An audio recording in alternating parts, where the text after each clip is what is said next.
Well, good morning again, everyone. Good morning. Don't you love being back in class in the lecture hall? It brings back memories, doesn't it? Again, I'm Frankie Atwater, President and CEO of the DeKalb Chamber of Commerce, and it is truly a pleasure, it is my pleasure to be here with you this morning to moderate this session, starting a business in an uncertain climate.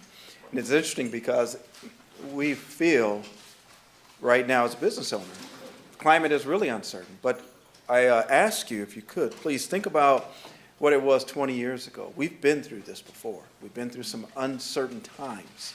And as business owners, we had to pivot to make sure that we're ready to deal with the times in which we are doing business. So as we all know, small businesses face unique challenges. Definitely do that in times like these, from navigating inflation, policy changes, to finding ways to be innovative, to grow and stay competitive as a small business. The theme of our annual meeting last year for the DeKalb Chamber of Commerce was Innovation Unleashed. And so at times we recognize that as our small businesses, you have to be innovative, make certain pivots and changes in order to find some avenue of success. So with some of these challenges, they come opportunities, and today we have an excellent panel for you this morning of leaders and experts to help us explore the strategies, resources, and tools available to business owners like yourselves. So this morning, we have with us as our panelists J.R. McNair, founder and CEO of the Velocity Company, Incorporated. We have Katrina Young, business retention manager from Decide DeKalb. We have Roman Potowski, mentor of SCORE. And she is over. I didn't get a chance to see Norma. Hey. So Norma Zaninga Cardova, Executive Director, GHCCE, that's the Georgia Hispanic Chamber of Commerce, Business Chamber. And then we have Ashley Gavins, did I say that correctly?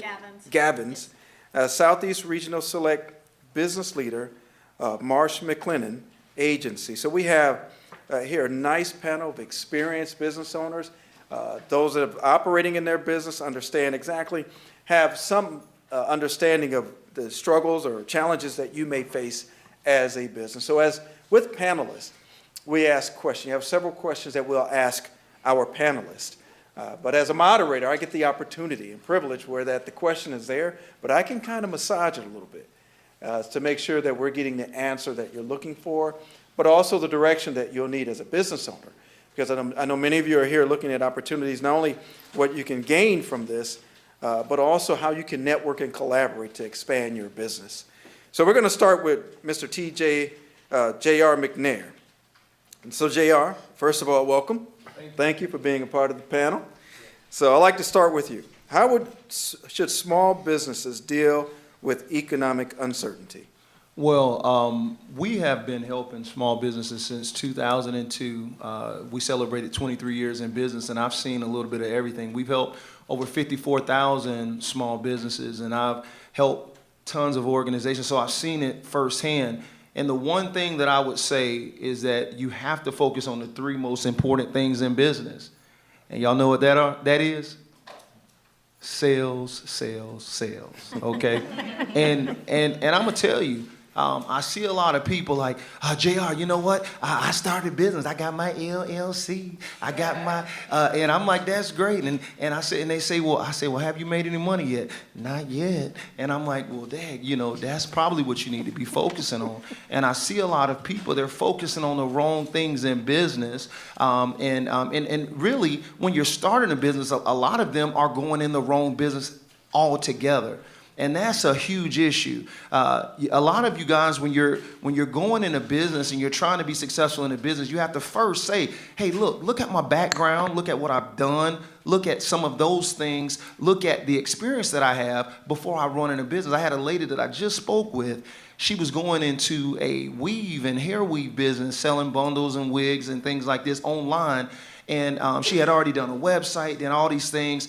And I asked her, I said, so what are your margins on, how much are you making on each one? She said, well, I don't know. She said she did a website already. And I just told her, I said, okay. I said, do you understand that that's a low margin business? I said, if you have a bundle of hair that's $100, by the time you've got it through a wholesaler and you've got it, you probably only, once you've factored out your stuff, probably seeing 20 to 25% in a gross profit, but you still have to take out your expenses after that. And then you still, when you look at that, then you may be seeing off of that $100, maybe $15 or $20.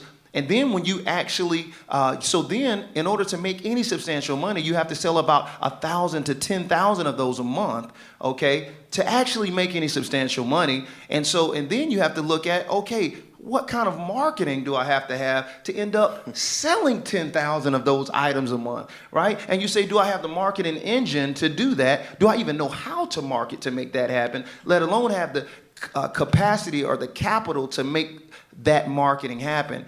And so I'm bringing all of that up to you just to say that I asked her, I said, well, what do you do on a daily basis? She said, well, I'm a physical trainer aide, a PT aide. And I said, okay. I said, okay. And I said, so talk further with me. And I said, so what do you do? She said, well, I help the physical trainers and stuff like this. I said, how long have you been doing it? She said, about 15 years. And I said, okay. I said, well, don't you feel like that at the least bit that you may be able to offer your services in a contract capacity to other physical trainers, right? And I said, because at first, see, a lot of people, you have to understand, if you really want help and advice from anybody that's on this panel here, you have to ask yourself, do I really want to get the truth? Okay? Because a lot of people say that they want the truth, but when they hear it, oh, they done told me not to do my business. You know what I'm saying? And it's like, okay, but you can go down a path that may not be fruitful for you. So that's the number one thing. You have to be open. But I spoke with her and I said, hey, well, listen. I said, and now if you can help those other businesses, you can also find other people like yourself to help staff other businesses. Now you can get into staffing. And that's, guess what, 100% gross profit there, okay? So if you get one contract, okay, for $2,000, okay, that's gonna trump you selling 200 wigs, okay? It equates to the same thing. So first off, you have to figure out, make sure you're in the right business. And if you don't know, make sure you talk to somebody that has enough business acumen to help you figure that out. But one way that you can look at it is based on your past experience, some things that you're definitely passionate about, and also having a demand in the marketplace, because it doesn't matter how much somebody, you say, well, you know, somebody wants it, but are they willing to pay for it, right? You may say, hey, my girls love to hear me, give me counsel. And I say, all right, well, ask them to pay you $100. Well, they counseling ain't that good, you know? So you got to realize, so it's not just the demand, but will they actually pay for it? And once you've done that, then you identified the first right business. Then you need to go out there and start talking to customers every single day. I started my company with less than $600 before social media, okay? And I went out, I was in a grocery store line, passing out my cards. Church parking lot, people say, well, JR, what'd you do? I said, hey, I'm glad you asked. You know, everywhere I was at, I was talking to companies. And let me tell you something. I had just opened up a retail location, and I had, within less than 10 months, I had made $250,000. I was in my early 20s, and with no money. So a lot of people feel that that is the thing that stops them, but no, it's just you getting out there, and most of you guys are just not doing enough in your business in the first place, if you do have a business that's up. But those would be what I would say to navigate. You have to focus on sales. Perfect. I mean, wow, that's some really good, powerful information. So, JR, I mean, I'm going to ask you just one other question, other point. You host an event. I do. And I think many of our, I shouldn't say I think, I know our businesses would benefit from it, Small Business Day, which highlight free resources to help new budding businesses grow. Can you share more about that? Yeah, totally. So we started Small Business Day, and we did our first event in 2018 at the DeKalb Galleria Center. We had, in Macon, we had it was the biggest startup launch event. We give away each attendee. It used to be $1,500 in free resources, but now it's closer to $2,500 in free resources just to help them with their company, anything from entity formation to websites with a year hosting to helping them with free business planning software, free other software, a lot of things. We have given away over $113 million in free resources since the founding of that event in 2018. And I'll say this, I got the idea for that event in 2011, okay? And it took 7 years, okay, before we did the first event, okay? And I see a lot of you guys here, you have a lot of ideas in your head and you think that you're supposed to execute on all those ideas at one time. Do not do that. That's a mistake, okay? And I'll tell you this, it's 7 years, it wasn't, see, timing is everything in a business. That is the number one thing. You have to make sure that you're starting a business in the right time. Think about something like Airbnb. You say, oh, I'm going to let a serial killer sleep on my couch for $100, right? You know, that's really what it was, but it was just in the timing of a thing. The economy was to the point that where people were willing to do that, or better yet, drive one around for $40, right? That's Uber. So if the timing was not right for those businesses, they would not have succeeded. So you have to make sure that you have that timing right. And it took us 7 years to do the first one, but when we did our event, we have it coming up, another one on September the 20th. Okay, you can look on Eventbrite. We're the #1 event producer in the world for small businesses in Eventbrite. They gave us an award a couple years back. And so we have helped almost 50,000 entrepreneurs there. Some of our events have almost close to 8,000 to 10,000 people. What I'm gonna do is we actually have a free event on Tuesday, okay? I'm gonna give away they call it's $100, but I'm gonna give away these 40 free passes to it. It'll be in our South Atlanta office, and we'll be giving away another $500 in free resources there for entrepreneurs. So, but that's what we do. We help them go through everything from developing their business plan on live. We do what takes a lot of people 6 months to do a business plan. We do it in an hour, okay? Because I'm telling you, as a business, nobody's reading your 40-page business plan. Okay, that used to be the case 15, 20 years ago. Okay, but now if I'm looking at a company I'm trying to invest in, I'm going to look at that in really, a couple minutes. I look at what their executive summary and I go through it. I help advise tons of tech startups. I help them raise many millions of dollars for these tech startups. But I tell them, I said, look, you have to make this thing to where you can actually explain it and get into the market as soon as possible. And so that's what I would say to you there. Just the biggest thing, guys, is right now, the age that we're living in, it's not big companies that eat small companies. There are fast companies that eat slow companies. So you gotta move fast. And that's one of the competitive advantages that we have as small businesses, right? We can move fast, so move. Well, thank you. We appreciate that, JR. That is very helpful. Yes, please. Can I ask a question? Thank you, sir. Where is that event, and how do I get one of those 40 tickets? Well, yeah, it'll be first come, first serve. So I can give it to whoever. I can give you one, and it'll be in our Henry County office at the North Henry County Stockbridge. And so we open up a workforce and entrepreneurship center there. And we'll be having that event, and it'll be on this coming Tuesday at 6 o'clock, and there'll be a lot of entrepreneurs in the room to help you, and a lot of people on our team to help you guys move forward and get some things done. And one of the things is we have an ecosystem called the Small Business Nation, and it's our platform. We spent $2 million building it. It's a free platform. It's the first of its kind in the nation that I know of. And you can go on. It has all of these free resources on there. It's thesbnation.com. We have a window of time that is open for you to go in and actually get a free membership in there. And every year, just with that membership, you get about $6,000 worth of free resources through that.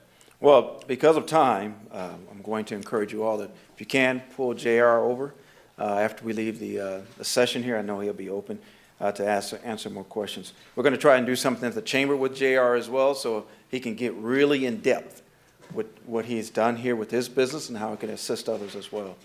Let's move on to Norma from the our chamber here at the Georgia Hispanic Chamber. Norma, one of the keys to success for entrepreneurs is tapping into networks and resources. Can you talk about the programs and resources offered by the Hispanic Chamber to assist small businesses during those early stages of development?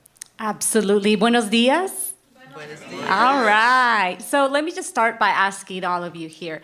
Raise your hand if you have ever had to start over from scratch, right? Whether you're an immigrant, a refugee coming from a different country, whether you're a divorcee, whether you had to start, you changed careers, you started a business. I mean, I think the majority of us have had to deal with changes, right? But what is the one thing that no one, or several things that no one can take away from you? Exactly. What you know, your knowledge, what you've learned, your learned experience. So that's why at the GHCC Hispanic Business Center, we believe in the power of education, of knowledge, but not just knowledge, right? Because I think that's sort of like, a lot of people say that, oh, the power of knowledge, right? But the power of education and action. So exactly what JR was saying, you have to act, but you have to know how to do it correctly. And at the JCC Hispanic Business Center, we're a nonprofit organization, and we are the business educational arm of the Georgia Hispanic Chamber of Commerce, where we focus not just on early stage businesses, but we help businesses at the beginning, and then help you move on, help you to scale, because there's a lot of businesses that are opening, but it's those first 5 years are the hardest, right? And a lot of businesses don't scale. And in our community, in the Latino Hispanic community, the statistics say that only 3% scale to $1 million. Yeah. That's really honestly what made me stay at the chamber, because that really baffled me. But I want to tell you about some of the programs that we have at the Hispanic Business Center, HBC. And you might say, well, I'm not Hispanic, you might tune me out, but don't tune me out. Because like as Veronica had said, you don't have to be Hispanic to join the chamber. Yes, a lot of our programs are bilingual. Some of them are in Spanish, but then we also have workshops and webinars that are in English, and we also partner with great organizations like SCORE, and definitely we'll be partnering with JR soon, hopefully, and with Decide DeKalb. But what the programs that we have available right now, thanks to DeKalb County, earlier this year we were able to launch a program called Acelera, which means accelerate. Y'all gonna learn some Spanish, okay? Which means accelerate. We were able to enroll about 30 businesses from DeKalb County. And it's really focusing on helping them with their business plan, not that 40-page one, but learning how to speak your business, learning how to pitch it, right? Learning about finances, learning, and one thing that's important that you might want to write this down, revenue looks pretty in paper, but what's important day to day is what? Cash flow, right? Cash flow is what's going to keep your doors open. So it's really important for us to teach that during our programs. And it also provides mentorship and one-on-one consultation. That's really where we've seen the differences, the game-changing, where it's made is in those one-on-one sessions. And right now, we're actually recruiting for our program called La Jefa League. La Jefa means boss lady. And it is for DeKalb County. So it is in Spanish. So if you don't know Spanish, you know someone. There are a lot of business owners, especially here in DeKalb County. Natalia, who's right here up front, she's our program manager. She was sending me some statistics. Doraville leads with almost 56% population, Latino population. Chamblee follows with 43%. So you know someone. So please send them to us. It'll be, if they're selected as one of the 30 businesses, it's a free program. What we do, so that so you all know the deadline is September 21st. It starts October 11th. But what we focus on is on 3 different phases. Phase 1 is personal development. Because what we believe is if la jefa, the boss lady, is not okay, nobody's okay. The business is not okay. Nobody's okay. The home's not okay. But the business is not okay. So we really work on that mindset. We talked about, they were talking in the room about resiliency. That is synonymous with entrepreneurship and building that resiliency. That hard times will come. We don't have to wait for them to come. They will come, and we just have to be prepared and having that mindset. We use neuro-linguistic programming, inteligencia emocional, emotional intelligence as well, so leadership aspects of it. But then we get into business training and the coaching. So how to structure your business correctly, how to navigate the system, finances, your personal finances, because what ends up happening is the way you manage your finances, your personal finances is going to be the same way you manage your finances in the business. And we want to make sure that that doesn't, I mean, if it's good, we want you to do the same thing in the business. We also help with, the same thing as marketing and how to pitch your business. And we also provide like I said, the mentorship. Well, last thing, we have a program called Revolución Digital, Digital Revolution. How many of y'all are doing something with AI in your business? Actually, we're all. If you have a phone, you're using AI somehow. But it's important that we all get educated more on how to use artificial intelligence and how to use it to help us be more efficient in what we do. We know there are bad things, there are things in everything, right? But make sure that you use the things that can help you in your business and actually what JR was saying is to make more money, right? Because that's what we need to do at the end of the day. So Revolución Digital, this is going to be on digital marketing. This one's not just for DeKalb County. It's available for everyone. So yes, we have many programs and many opportunities for business owners. So make sure that you connect with someone, connect with another organization. Don't do this alone. There are different organizations who are willing to support you and open up the doors for different opportunities and different, like I just heard of those cool resources that he has. We want to be able to offer those as well. So, but yeah. All right, thank you, Norma. We really Yes. appreciate it. Some really good information. Made me think of something. It's like you talked about AI when we use our phone, I guess when we say, hello, Siri, or we're AI. using AI technology. Yeah. So that chat GPT is nothing new. And so it's just a part of that technology. So That's Katrina, we're going to talk about local economic development tools. And Decide DeKalb has some of those tools that are very beneficial for our business community. So Katrina, Decide DeKalb plays such an important role in supporting business here in the county. So what diverse business solutions and services are you offering right now to help small businesses grow? Good morning, everyone. Good morning. Is this on? Okay, let me get it closer. As the Business Retention and Expansion Manager, my job is to go out and meet with businesses throughout DeKalb County. And with that visit, I determine, we have a conversation to see what your needs are, how you're doing, what are there, if there's any issues or concerns. And so I look at myself as a resource broker or a connector to resources. And we have a lot of resources that can help support your business. And I invite you to get in touch with me today if you're a business located in DeKalb, so we can come and set up a time to meet and we can discuss further. But some of those things that we have a lot of resource partners. Like they mentioned, we have SCORE, we have the Georgia Hispanic Chamber, we have the UGA, Small Business Development Centers. So if you're starting a business, need some marketing help, need a business plan, and I'm going to be connecting with JR as well, so as another resource. So we have those resources that when I have that conversation, I can see what you need and what you're going. And sometimes we have to have those honest conversations. So for instance, when you start your business, most people have their LLC, but they may not have their business license. And so I say, hey, where's your business license? And sometimes I have to get real. And when I get real, I said, y'all know how to play Bidwist, or you know how to play Spades, or maybe Uno, right? You know the rules of the game. You know if you can renege or what you can do.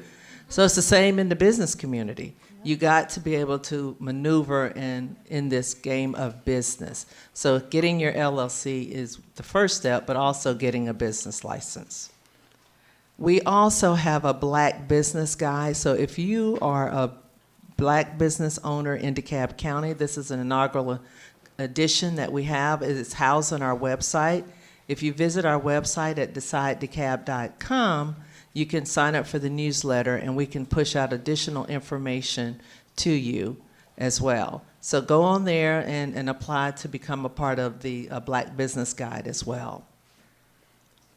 So with that, when my KPI, or my key performance indicators, I have to meet with 95 plus businesses this year.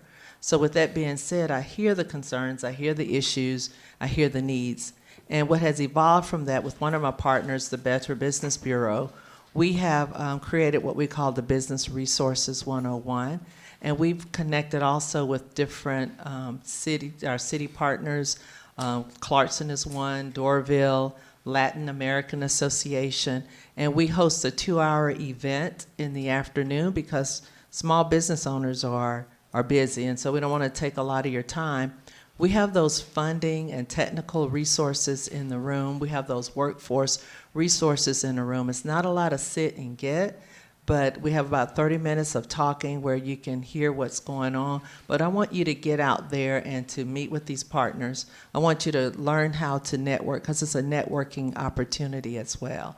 In fact, we have one coming up, which is not too far from here, next Tuesday from 2 to 4. We're going to be at the Hatchery. And that's the Emory Hatchery, which is like right here. And so we'll have those partners in the room. We'll have those resources for funding, technical, and workforce. I did bring a flyer if you want to scan the QR code, and please feel free to join us. What has come from my meetings is we have created some industry councils. Based on our targeted industries, we have healthcare, life science, manufacturing and distribution, technology, and entertainment. And so those council members are made up of a diverse group, people that are in the industry. And they help to inform us of what the needs and what the training needs should be, what the workforce is looking like, so we can be able to plan and hopefully impact in some way, shape, or form to help for DeKalb County, help our citizens, help people to become employed in these different areas and in these strategic industries. So some of our other partners that we work with is Georgia Department of Economic Development, our chamber partners, and also with Georgia Power, depending on those larger companies that are coming in within DeKalb County. But I invite you to visit DecideDeKalb.com, and there's a place in there where it talks about our team, and you can get my contact information, but I also have my card here. Yes, I'm still old school. I have a business card if you'd like to get one, and we can set up a time. Hopefully that helps.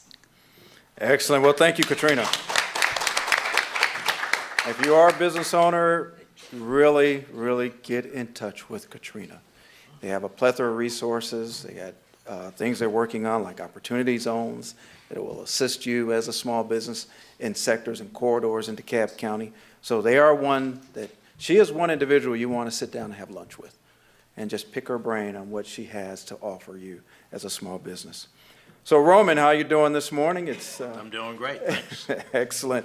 This is a program I know many of you are fully aware of, but one that helps to benefit your business. Roman's going to talk about a few things, but I want you to really take the opportunity when he's done and when we're finished with this session, tap into his experience as a small business. Please do not be afraid to ask questions of the panelists when we're finished. When they're walking back to the session for the keynote, pull them aside. If you're shy as a small business and you're more of an introvert, you're going to struggle. You got to have me. I'm an introvert, but believe me, I'm standing in front of you this morning. So take the time to speak with some of our business owners. So Roman, mentorship can make all the difference for a small business owner who feels stuck or overwhelmed. Can you talk about the mentoring services and expertise SCORE offers to help entrepreneurs who may be struggling? glad to do that. We'll get to your question later, okay? So what does SCORE do? I mean, one, we have over 9,000 volunteers across the country. We are a nonprofit. We are hit by the administration's activities, so unlike Katrina, who has business cards, we have stopped printing because we have no money. So we are a resource partner at SBA and to the other folks here, including the Chamber, the Decide DeKalb, the businesses, that they help out. So what do? Mentoring, one-on-one mentoring, it's free, okay? What does that mean? We'll take on all kinds of questions. There are a couple we don't do. Taxes, we're not gonna do your taxes. Our legal advice is, yes, you should get an attorney, but we don't turn away people who ask about that. In fact, we send them, and we've sent quite a few to the DeKalb County Chamber. Got a wonderful membership directory, a lot of resources. They're reputable firms, or they wouldn't be part of that association. So they are our partners, library systems and so on. We do have that. We most frequently asked questions. I mean, JR talked about it, the business plan. I need a business plan. Why do you need a business plan? Because I want money. Okay, that's what that comes down to. So we have a one-page business plan. I don't really consider that. That's too little. It's like 8 questions, but it'll get you to the crux of what you're thinking about. We have the deluxe 40-page plan. And why do I call it deluxe? Because the deluxe checking company helped us write it, It's too much. So what do we have? We have what I call the Goldilocks plan. You do this plan, you're gonna wind up with 2 to 4 pages of words and 4 to 6 financial spreadsheets. It will be the heart of what you've got. Why do you wanna do that? It's a roadmap, so it kind of states where you are, where you wanna be, and the steps to get there. Why? What else is it used for? It's used ultimately for financing. The banker wants to know, do you know your business? Do you have the ability to repay me? So that's what that does, So just as an example, what's the worst question you can go ask a bank or a business bank or a lending institution, okay? It's you go in there and say, hey, I'd like to borrow some money. I want to put it in my business. And the banker says, okay, how much money do you need? And you say to them, how much can I get? The banker says, you can get out of here. Because that's not what they want to hear. They want to know what it's being, is it inventory? Is it expansion? Is it purchasing assets? Things like that. Are these going to be productive uses? Okay. You know what? We handle nonprofits. Nonprofits have exactly the same kinds of questions. They're just treated a little different when it comes to the tax code. What's a misnomer about nonprofits? It is not a tax shelter. We get people come in and say, I want to start a nonprofit and sell my business later. Doesn't work that way. That's not the purpose of a nonprofit. Well, folks don't know that. I mean, so what do? We help educate them. We really, we have, I'm going to call it 2 categories of clients. About 1/3 of our clients, and we mentored over 3,300 each of the last 2 years on that same pace again this year. They ask, hey, I got an idea. I want to start a business. Help me out, with these things. So, we'll go through that with them. Those folks, we want to educate them with the fundamentals. We want them to know what tools they need in their kit, okay? We don't just tell them what you should be doing. We tell you why you should be doing. That's education, okay? It's not just do this and everything's fine. It's why are you doing it? You know that, you start, banking on that knowledge, on that foundation you're building. The other 2/3 who are doing business, they're generating revenues. It's a great way to put it. Are you making any money? You're not in business. Are you, selling things? You are. We switched to training. What does that mean? We're going to help you use those tools that you've accumulated, make more efficient, more effective, more productive use of that. It's going to help you to grow. Then you can move to scaling. Those are not synonymous. They're 2 different things, okay? So you need those fundamentals to really begin to use all of that appropriately. So that's mentoring, okay? Free. We have workshops, okay? Workshops we cover basic topics. We cover more advanced topics. Today more advanced as social media. How do I use the tools that are out there without spending money needlessly? What's the biggest mistake we see out there? I spent $1,000 on YouTube ads and I got nothing, no sales. What am I doing wrong? You're advertising on Facebook, you're advertising on YouTube.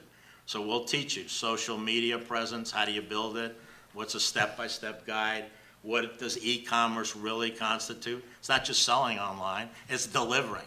Is it drop shipping? Is it acquisition of suppliers? Those types of things. So that's what the workshops are about. We've had over 15,000 attendees this year. About 1,800 of them are here from this county. Okay, that's on top of the 670 or so DeKalb business folks, who've taken our mentoring. So there's a lot of activity here. We think it's great. It's a great little ecosystem. We want to see that keep going. So what's a hot topic today is AI, right? Everybody's thinking artificial intelligence. One of the messages I give to our chapter every single month is our volunteers are AI. We are the applied intelligence making sense of that artificial intelligence. Let us help you, okay? So that type of thing. And then lastly, we have a library of free resources. You don't have to be a SCORE client. There's no membership. Go to our library, score.org, and take a look at the services. But these are hundreds of articles, blogs, checklists, e-guides, online on-demand courses, financial plan templates, business plan outlines, and a lot more. There are a lot of aspects to a small business, right? The problems, whether pre-COVID, now, during COVID, today, they're still all the same, okay? It's the tools that keep changing. So, we want to make sure you're aware of the latest in tools and so on. So our volunteers, stuff is coordinated. Our workshops support the mentors. Mentors support the instructors that are doing the workshops. How do you use LinkedIn for B2B sales? A little more advanced. Well, are you ready to start a business? Okay, we have a 10 questionnaire workshop or 10 question workshop. You fill out the questions at the beginning of the workshop. You rate yourself on a scale of 1 to 10, 10 being I'm very prepared. Do you know what the average number is that people put in and they're ready to go? 17. We don't consider you ready until you're at 90, but at 70, we think you're close, okay? So in that kind of a workshop, we're going to teach you again, what is it that you need to be thinking about, and how do you get that score up, okay? No pun intended with the score, but anyway. So, those are the types of things that you want to work with, right? Why do you want a mentor? SBA will tell you that 70% of small businesses that do not use a mentor, and I don't mean that they have to be a SCORE volunteer, a sounding board, a counselor, a family member, somebody you can bounce your ideas against, 70% fail within 12 months. Conversely, 70% of those who do use that help, that mentor, that counselor, are still in business 5 years later. Don't you want to increase your odds? So come and take advantage where those services are from us, from our community partners like the entrepreneur centers, the resources you can get locally and so on. Take advantage of that, So that's, in that ecosystem. We'll handle all kinds of businesses. I'll have to tell you, I was stumped with one. That was, I want to start a doula business. And I go, I have no idea what that is. All right? The 70% of those who are starting businesses who are women all know what that is. Okay? The balance, who are guys, don't know, or some may, but the message to you guys is don't worry about being a doula, but start catching up. How can there be so many more businesses being started by women? I think, it's there, right? So, we have a pretty good success rate. Out of the 3,300 or so clients that, we saw last year, over 1,100 started a business. That's self-reporting. That's not us keeping a stat. That's being done by outside services, PricewaterhouseCoopers, will tell you, you get that help, you're more likely to be there, you're gonna be in business a year later. You know, that's all I can say is increase your odds. Go on your own, okay? That's what resource libraries are about. You wanna be a DIYer, go to the resource libraries. Okay? You wanna talk to somebody who's gonna save you money because you're not gonna wreck the wall or whatever you're trying to do. So just do that. Again, I mean, you got great people here throughout. It's a great ecosystem. I'm going to give a shout out to Katrina. So I've been involved with Decide DeKalb for about 6 years. The changes that have occurred in the the whole ecosystem out here with Decide DeKalb, how they're bringing in resources, how they're raising the number of people who are coming for assistance. It's about 3 times what they were 4 years ago. So it's paying off, okay? So congrats to everybody in here, all right? All right. Thank you, Roman. Roman brought out, if you need to, I can go back afterwards, after we're finished, you can get some pictures of some of the slides. But he brought out a good point. A lot of us bounce ideas off those that would say, that's a great idea. It's interesting we do that because we don't want to hear the negative side of, are we ready to establish a business? Bounce that question off of a business owner, someone that's been in business for a while. Like Roman said, they can take you through the points, the questions, and it could be real talk. And they will be the ones that say, well, no, you're not ready. You need to do this. Or yes, you are ready, you're almost there, but you can get some counseling service and assistance from other organizations. So be real with yourself when you ask that question. Am I ready to start a business? Now, grandma's going to tell you, baby, yes, you are. That's all day long. So that's a given. The next question, how many are you going to buy, Grandma? None. All right, so excellent. We're going to ask questions, answer the questions, and entertain questions after we conclude. But let's give our attention to Ashley and talk about some risk management and protection. Ashley, risk management is something many small business owners don't think about until it's too late. Can you talk about why insurance liability and risk planning are so important for small businesses? Absolutely, thank you. In the essence of time, I'm not going to go through all of these on the screen. However, I do want to focus on the most important. So you've invested time, you've invested money, you've invested resources in your business. The biggest one is financial protection.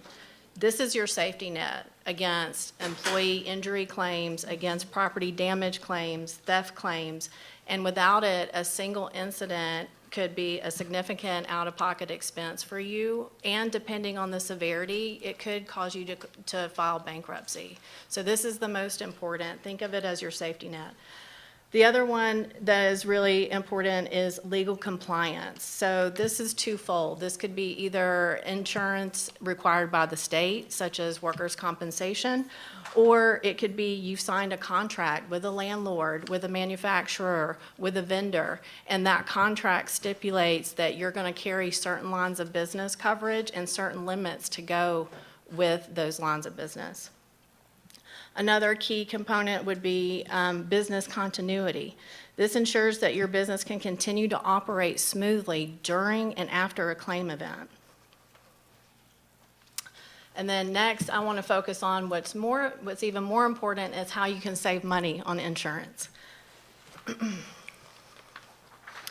So one of the key risk management strategies is maintaining continuous and appropriate coverage, right?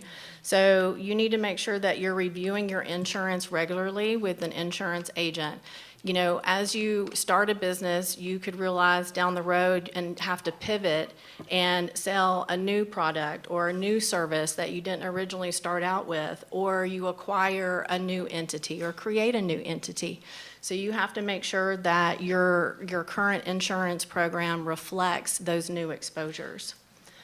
Another one is robust safety measures. So a lot of carriers offer discounts to businesses that have a strong safety record. You need to make sure that you have a comprehensive safety program. This needs to include disaster preparedness and risk mitigation protocols. Your safety measures also needs to include regular staff training, safety procedures in order to help reduce accident and claims. Another one would be reviewing your security systems. So you should review your alarms, your surveillance cameras, making sure your locks are secure. You also need to look at strengthening your cybersecurity through firewalls, antivirus software, and again, circling back to that employee training. Strong security measures may qualify you for lower premiums. And another thing to look at is maintaining good credit history. So statistics show that a good credit history is reflects good claim history. So a lot of carriers are doing a soft credit check behind the scenes in order to help apply credits for your good credit history. Another option for risk management strategy for small commercial or small business owners would be bundling policies. So this could be your business owner policy, which combines several different coverages into a package, or some carriers do offer discounts. When you put all your lines of business with them, they'll give you a bundling discount. And then lastly, think about increasing your deductible. So your deductible is the amount paid out of pocket before your insurance coverage begins. So I know it sounds great, you know, maybe starting off with a lower deductible, and that's fine. But if you can afford to increase your deductible to the next level or 2 levels up, it can lower your premium.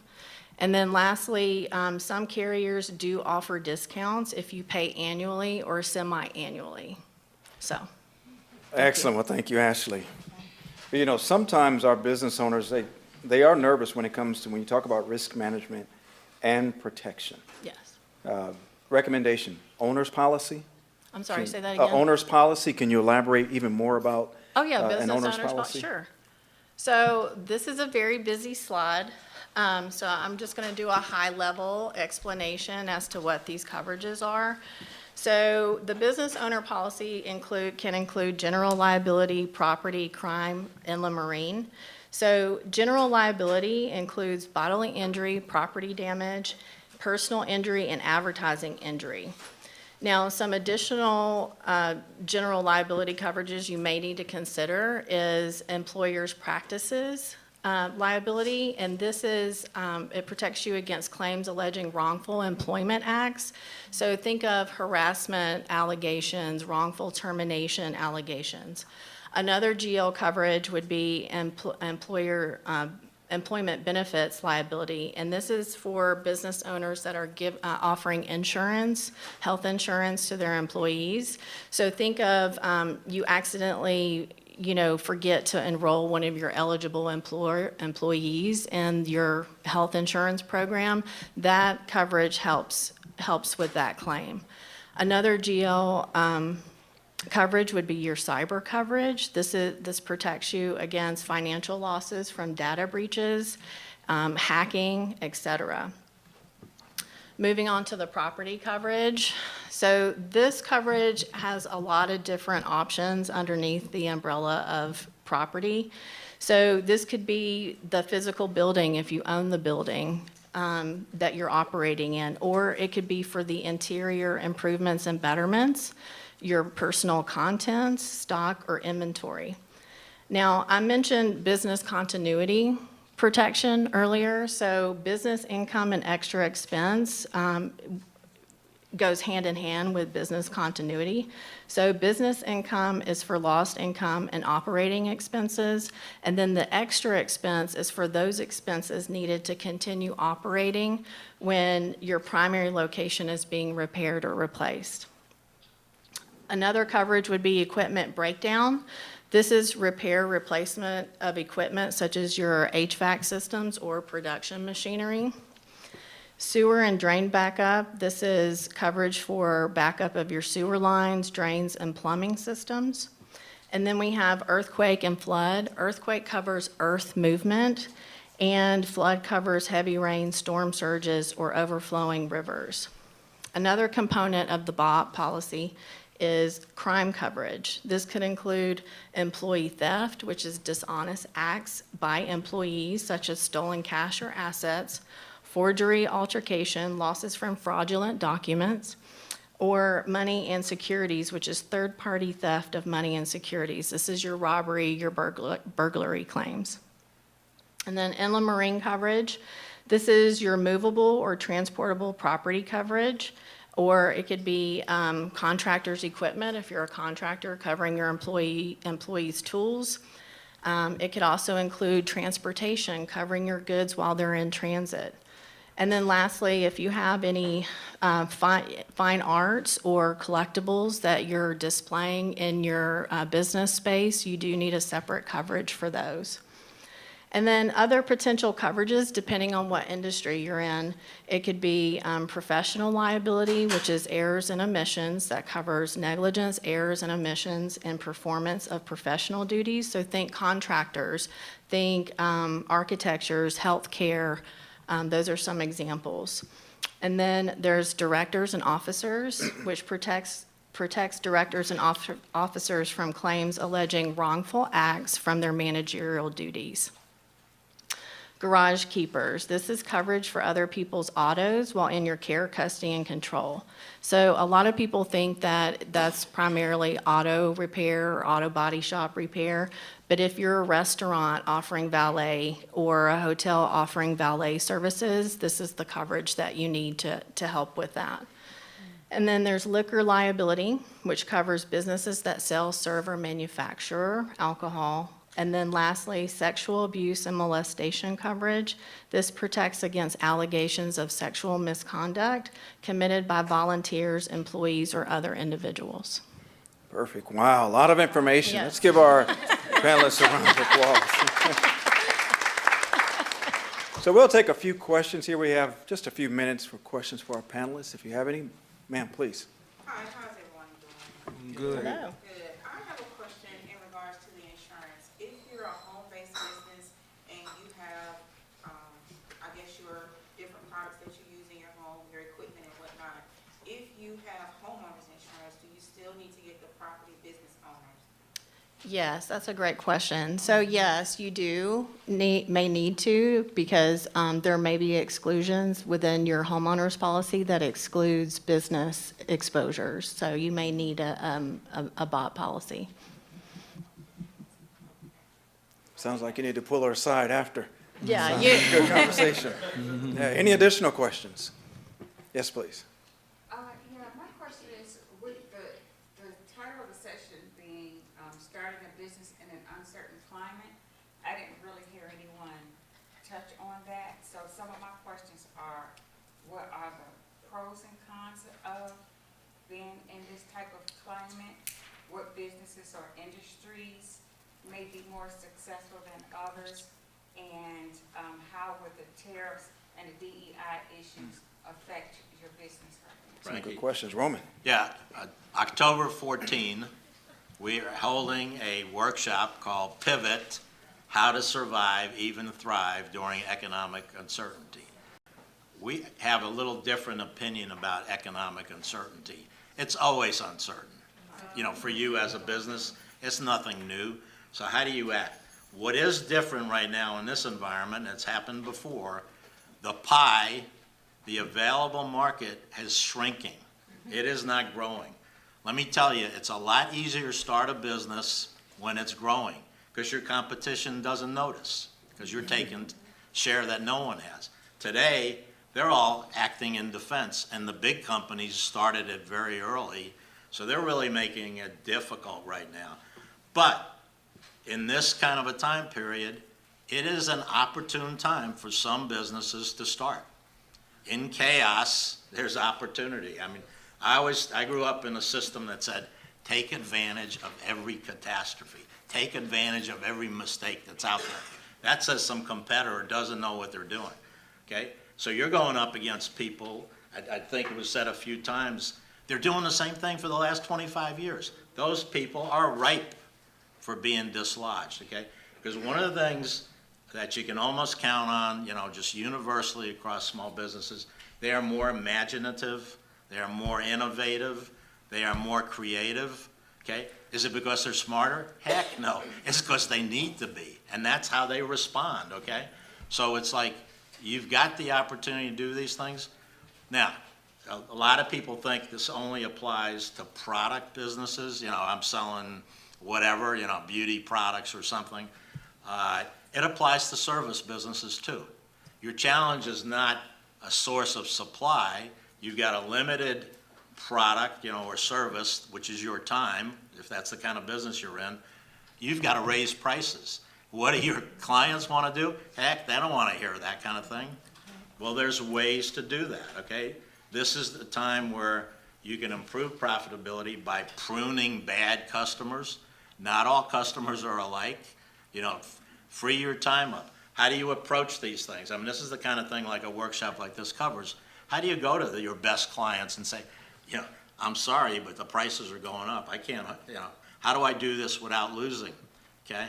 So, you know, you need to be thinking about it. So all these other tools, you know, probably a number of you know about SWOT, you know, what's your strengths, weakness, opportunities, threats, okay? This is a great time to think about that in light of this smaller marketplace, okay? So that's there.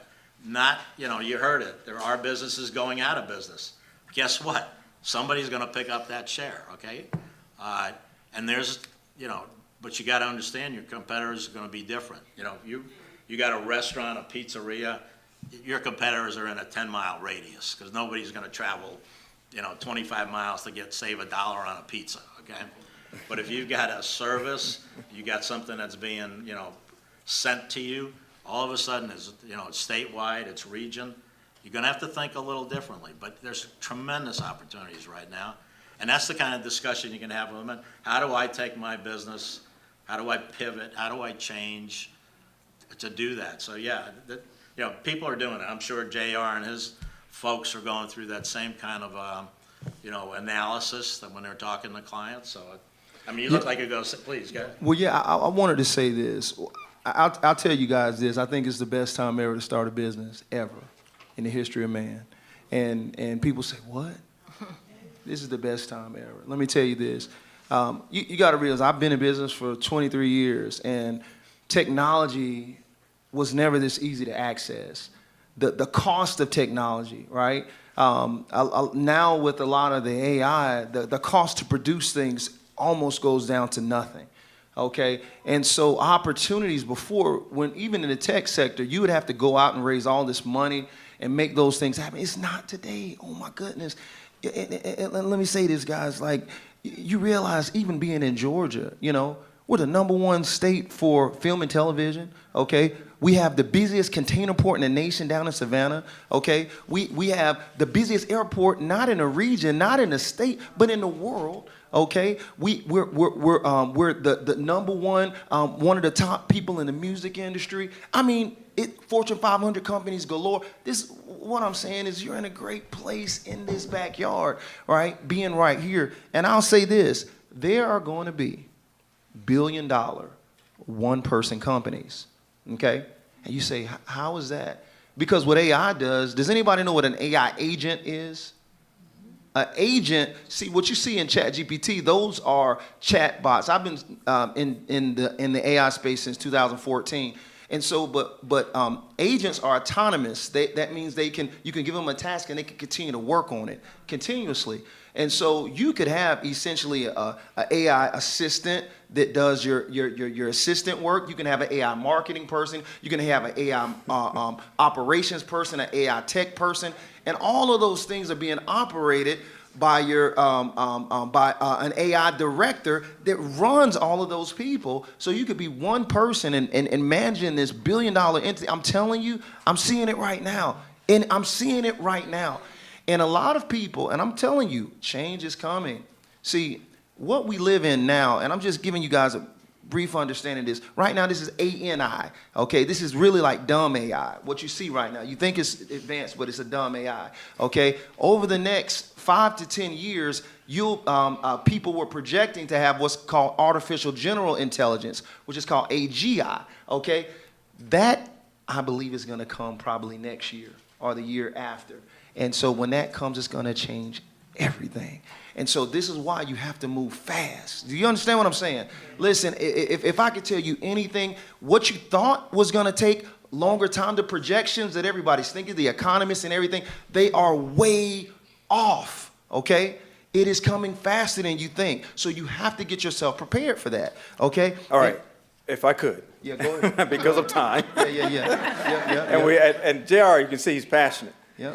I ask if you all could please pull them aside after, because we have to go to break and everyone has to get lunch and go for our keynote. But if you have a moment, pull them aside and ask some questions, get the contact information so you can network and contact the 5 panelists if you have any additional questions. So on behalf of the Chamber, I want to thank our incredible panelists here this afternoon, this morning, for sharing their expertise today. So our session is now adjourned, so thank you all for attending.